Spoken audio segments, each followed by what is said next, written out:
మాకు ఏం దిక్కు లేదు, మాకు ఆదరవనం లేదు, మాకు ఎక్కడ ఏం దీవు లేదు, మాకు దిక్కు లేదు. మాకు వెనక ఏమన్నా 4 బీగాల పొలం లేదు, ఉల్లే ఇల్లు లేదు.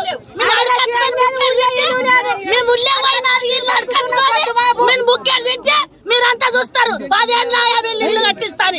మాకు ఏది అయ్యా మీ మొక్క కట్టించండి, మీ మొక్క మీద మాకేది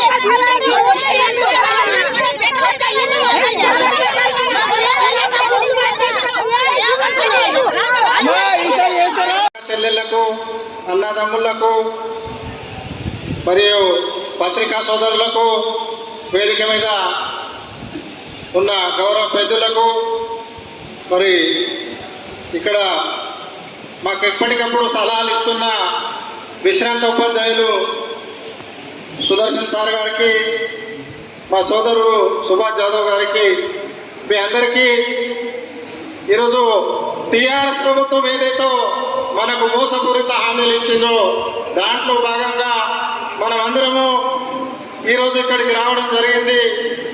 మరి ఈరోజు మనం ఇక్కడికి వచ్చినామంటే మరి ఇది వ్యవసాయ సీజన్, వ్యవసాయ పనులు చాలా ఉన్నాయి. వేసంగి నాట్లు వేస్తున్నాం, మొక్కకు నీళ్ళు ఇస్తున్నాం.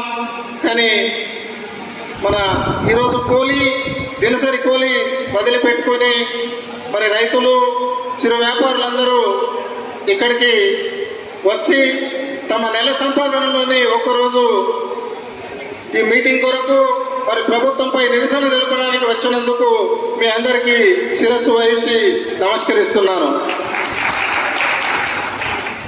గత 9 సంవత్సరాల నుంచి మనం చూస్తున్నాం, మరి బైన్సా కాటన్ మార్కెట్ యార్డ్లో ప్రస్తుతం ఉన్న ముఖ్యమంత్రి చంద్రశేఖరరావు గారు చాలా స్పష్టంగా చెప్పారు, ఏ ఒక్కరికి కూడా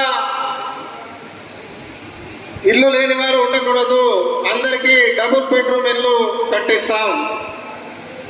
మరి అల్లుడు వస్తే ఎక్కడ పడుకోవాలి, మేకనీడ కట్టుకోవాలి, కోడిని మనం ఎక్కడ మూయాలనే ఉద్దేశంతో మరి అదేవిధంగా 2018లో కూడా అవే మాయమాటలు చెప్పి అధికారంలోకి రావడం జరిగింది. మరి మనకు దగ్గరలోనే గోదావరి నది ఉంది. మరి మన నియోజకవర్గంలో 6 మంది శాసనసభ్యులు పరిపాలించారు. కానీ ఏ ఒక్కరు కూడా ముధోల్ మండల ప్రజలకు సాగునీటి సౌకర్యం కొరకు ఎవ్వరు కూడా పాటుపడలేదు. ఇది మీకు సభాముఖంగా నేను చెప్తున్నాను. మరి పొరుగుని మహారాష్ట్ర ప్రభుత్వం ఉంది, భారతీయ జనతా పార్టీ ప్రభుత్వం ఉంది. మరి అక్కడ 2,43,000 ఇళ్ళు మంజూరు చేసి 1,60,000 ఇళ్ళు పూర్తి చేసి దసరా రోజు గృహప్రవేశాలు చేయడం జరిగింది. మీ అందరికీ ఒకటే చెప్తున్నాను, రాబోయే రోజుల్లో మన హిందూ రాజ్యం మన తెలంగాణలో వస్తే ప్రతి పేద